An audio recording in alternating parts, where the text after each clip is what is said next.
Hi, this is Elizabeth Cline. I am an author and journalist and your curator here at the Sustainability Room at Milan Digital Fashion Week. I am so delighted to have Thulsi Narayanasamy here with me today. She is the head of labor rights at the Business and Human Rights Resource Center. Hi, Thulsi, how are you? Great, thanks, Elizabeth. Lovely to be here. So just to start, can you introduce yourself and tell us a little bit about what the Business and Human Rights Resource Center does? Sure. So I lead our labour rights team, and we focus on looking at global supply chains. What are the impacts of workers when it comes to businesses, whether it's in the apparel industry or in other kinds of manufacturing industries or agricultural industries? And we really look at how to hold corporations accountable for their human rights impacts. And we've been very busy lately. Yeah, the apparel industry has just gone through a historic crisis. We had retail stores closed, and then we had these really historic declines in the demand for apparel. And I think that most of us are very familiar with how this has impacted brands and companies. But can you talk about the crisis that's happened in garment supply chains? What does this look like for garment workers? I mean, for the 60 to 80 million garment workers in the global fashion industry, this is a group that have been already systematically disadvantaged by the industry, and they have been chronically underpaid, with most of them not earning enough to live on. They have been on precarious contracts without any kind of certainty, generally, of what's to come for next month, let alone next year. So what happened when the pandemic hit, when retail stores closed, orders then stopped quickly. Suppliers were then forced to not pay wages for workers, and workers found themselves without jobs, without a roof over their heads. And it really shone a light on the systemic nature of the injustice within the fashion industry. And we really have seen that it's the most vulnerable workers that have been the worst affected. So in an industry that's predominantly anyway workers that are women of colour, we're seeing migrant workers really badly hit. And of course, for workers that are home-based, for example, workers who are living internationally, so away from where their homes or villages are, they then were faced with a difficult situation of not even being close to their families. So it's been absolutely devastating. I think stories about supply chain abuses or labor violations in the garment industry come to light. We tend to associate that with fast fashion or low-cost fashion. What can you tell us about, how luxury and high-end designers, the decisions that they've made to either cancel orders or close stores, how that's impacted supply chain workers as well? In a lot of ways, it's an unfair dichotomy to draw a difference between high-end brands and fast fashion brands. The amount that you pay at the checkout doesn't really have an indication on the way in which workers have paid more. And it's really important for people to understand that paying more for clothes doesn't translate into higher wages, for example, for those workers. What we have found is that, for the kinds of trends that have emerged, for example, orders being cancelled, and then that kind of cancellation hitting workers, certain workers worse. So, for example, unionised workers have faced real difficulties with being disproportionately let go. We've also seen that when workers have tried to rise up, that they have been, often violently suppressed, and that doesn't really seem to make a difference depending on if they're producing for a luxury brand or if they're producing for a fast fashion brand. I think, often we see in the same factory multiple brands being produced for, and the luxury brands in some ways have been somewhat let off the hook. We recently conducted a survey of 35 leading apparel companies, including some luxury brands. And in fact, what we saw is a smaller number of fast fashion brands that were reluctant to talk to us about their purchasing practices, so the way in which they deal directly with their suppliers. And many of the fast fashion brands have in fact published the details of their factories, whereas we don't really often see that level of transparency with luxury brands. So we're really keen on making sure that we look at the fashion industry as a whole, regardless of how much people are paying at the checkout. Yeah, and I think, part of it is maybe because there's so much public pressure on the fast fashion companies to be more responsible. Have you seen, some examples of consumer pressure or labor rights groups kind of coming out in solidarity and support for garment workers over the past few months? There's been such an incredible collaboration of international groups working to support local unions and local labour rights groups and really elevate their voices. And in many years of working in this sector, it's actually been one of the nicest things, has been a beautiful collaboration of groups who do things in different ways. So there's been the incredible Pay Up campaign that was spearheaded by Remake and supported by a range of other excellent groups to really bring in consumers so that they can really understand what's happening to garment workers. There's been, excellent work done by groups like the Workers' Rights Consortium to really consider what are brands saying that they're committed to, and is that really being reflected on the ground by suppliers, and verifying that. And then, of course, groups like the Clean Clothes campaign, keeping a live blog and really, keeping the pressure on all of the brands to really tell them that we're watching and that people care. And that's really been reflected, I think, by the huge amount of media attention on this issue.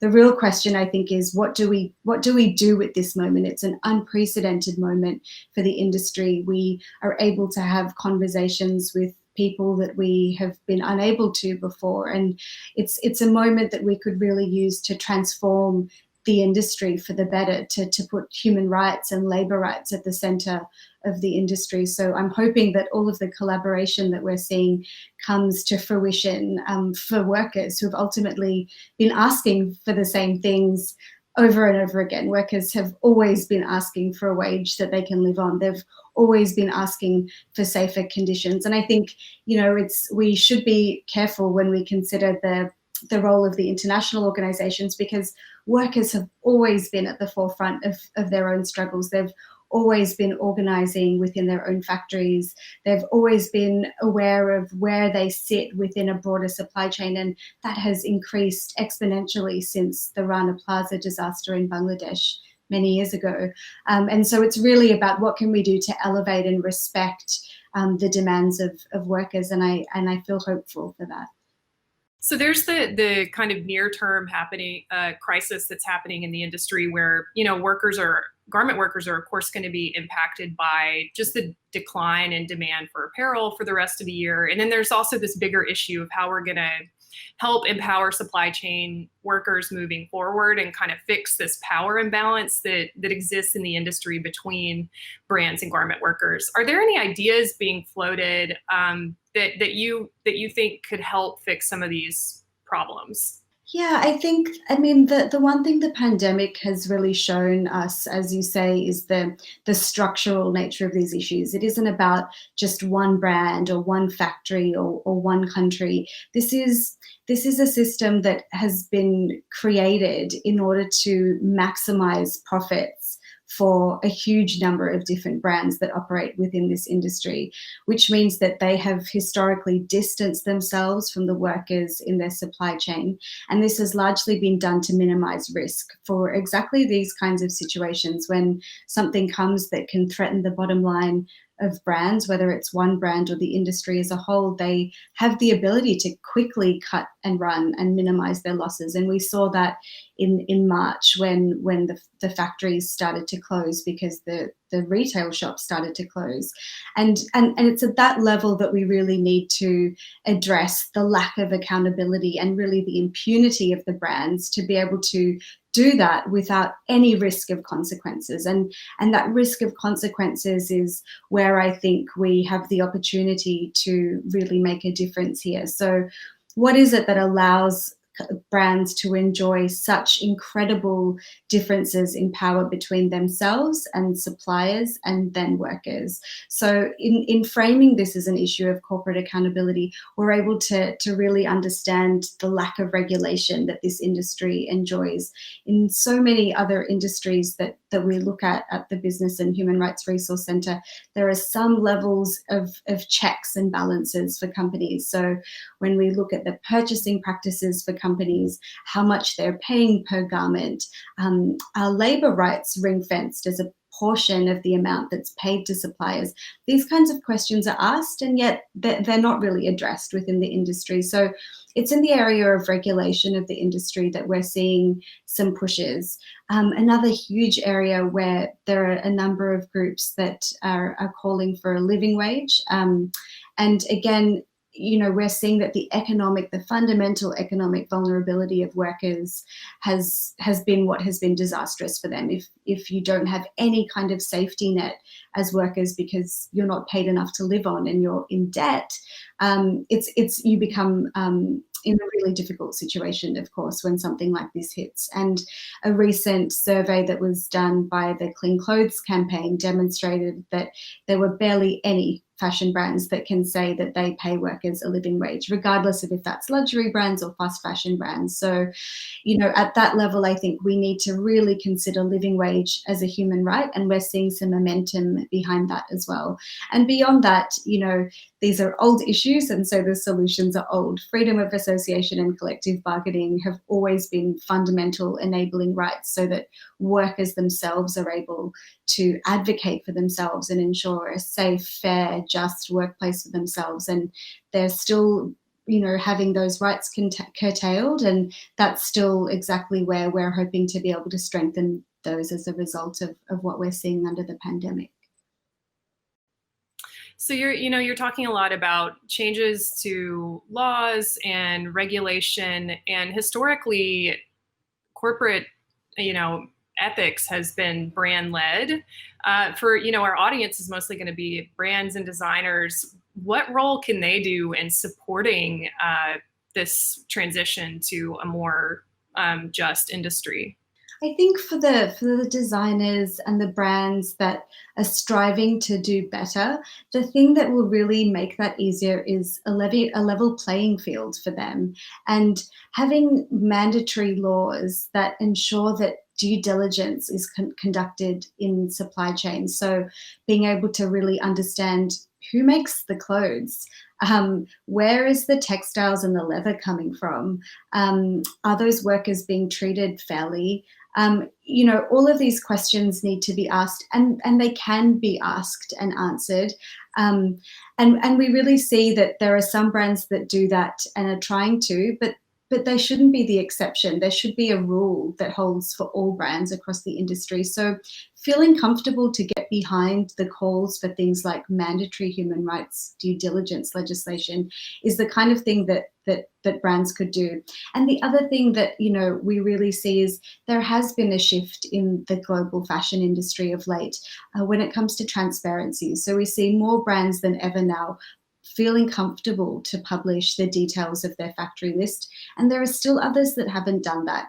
And it's on those questions that we would really encourage the brands to step forward and release those details. For the companies that they haven't faced any particular backlash. It's just a way to allow groups that advocate for labour rights and human rights to better support those workers. So there are already steps that can be taken like that.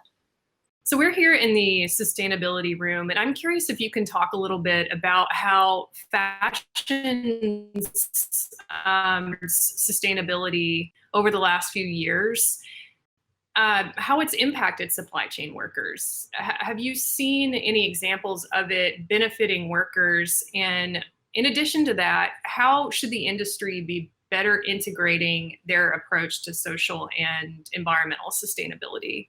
I think, it's so welcome to see that these this emphasis on environmental sustainability has come into the fashion industry.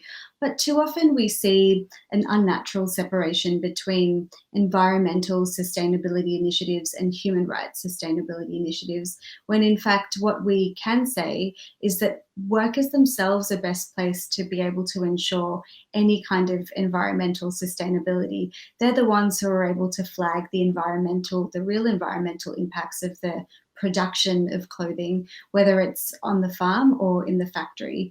And so really what we need to see, I think, is an integration of them that puts workers at the centre.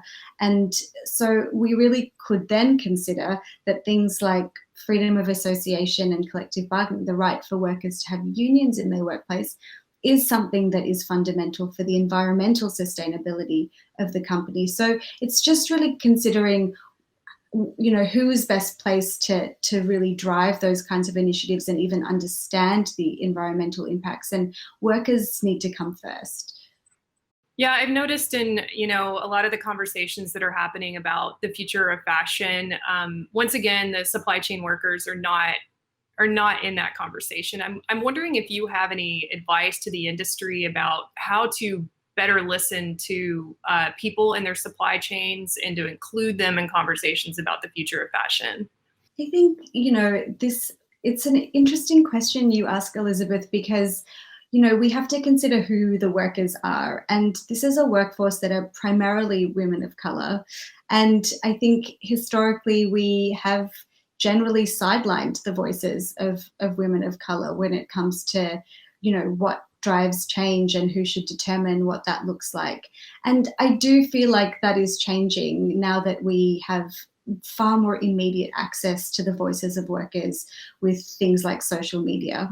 But what really needs to happen is considering that supply chain workers are essentially a vital part of the workforce. They've been too often considered disposable, and because of the precarious nature of their contracts, they haven't really been drawn into brands really considering them as fundamental stakeholders. They speak to their suppliers when an industrial dispute, for example, happens in a factory, but don't go that step further in really including workers in that conversation. You know, unions and labour groups and feminist groups that work with garment workers are a great place to start to really understand what the lived reality is for workers, because too often we understand what happens to workers, for example, in the factory, and we don't understand what happens to them around the factory, their travel, their home lives. And these things are really critical if we're to understand the industry and improve the way we listen to workers and treat their rights within the factories. So I think it takes time and it takes an investment. And this pandemic has really showed the difference between how brands treat their retail staff and how they treat their factory staff. And what we really want to see is for those two things to come together. Treat your factory staff the way that you treat your retail staff.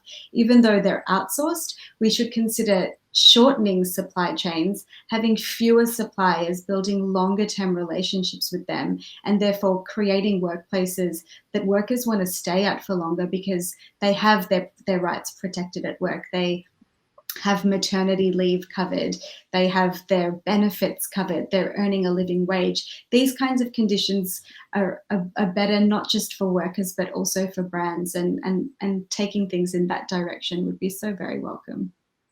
I wanted to circle back around. You know, we're going to see a lot of job loss and a lot of pain in this industry over the rest of 2020.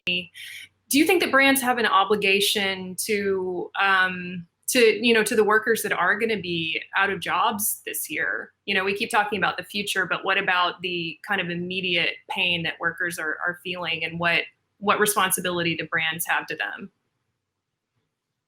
Brands have total responsibility for workers. They have profited for decades off the back of workers who haven't earned enough to live on. Essentially, we should be considering those profits as stolen wages, because that's what they are in an industry that hasn't ultimately reflected the right of workers to be able to live off their salaries. And in light of that, and in light of this historic injustice, the least I think that brands can do is to answer the calls that many organizations like the Age of Floor Wage Alliance have put forward, which is for brands to pay right now an amount into a fund that will then be dispersed as emergency funds to workers who are now facing a humanitarian crisis. You know, this isn't the first time we're seeing stories of brands not stepping up to pay severance for workers. All of these layoffs that are happening, workers have a right to severance. They have a right to have their benefits paid out, and we're simply not seeing that happen. If we're at a situation where brands are not able to do that at a factory to factory level, they should be paying into a fund, and that should be prioritized. Instead, what we're seeing though is shareholders still being prioritized in a system that ultimately prioritizes profits over the lives of workers. We see, you know, extraordinary situations of shareholder dividends being paid out in the middle of a global pandemic when workers that have created those profits are not even in a position to be able to have a roof over their heads. So brands need to take this seriously. It's unfortunate that we don't have regulation that's binding at this point in time to be able to ensure that this can happen. We have to unfortunately rely on the voluntary nature of asking brands to do the right thing. And I really hope that they can see that the right thing to do is to respect the workers that have historically made them rich and ensure that they're able to survive, and that importantly, the factories are able to survive as well. There has been pricing put on these demands. You know, if they wanted to step forward, they could, and I think it's the least really that could be done. On the other hand, we have an historic opportunity to rebuild the fashion industry. You know, from your vantage point, what does the fashion industry with human rights at the center look like? And are there any examples of it that you are seeing out in the world right now?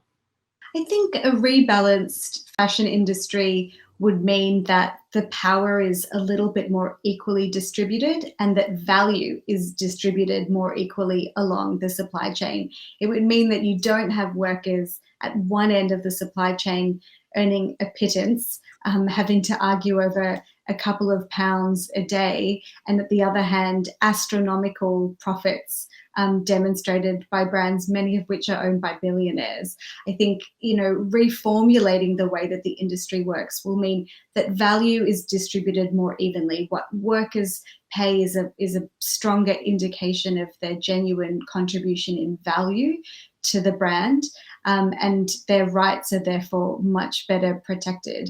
And in terms of rebalancing other kinds of power dynamics that currently shape the fashion industry, it would also mean that brands don't hold ultimate power over their suppliers. You know, at the moment, they're able to determine the price that they pay for garments, the time in which that should be produced, and the conditions in which they should be produced in inadvertently.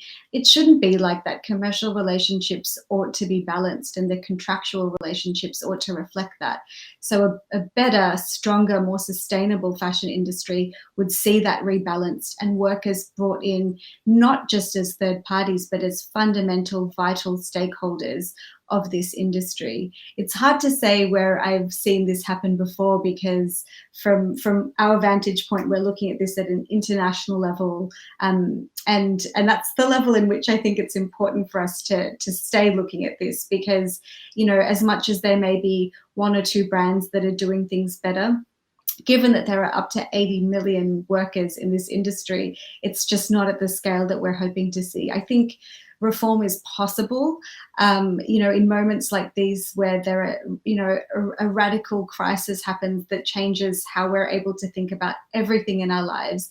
This is the moment that we can really and make a change. We know what the problems are. We know what the solutions are. We just need the political will behind it for us to come together and create that. So it's possible.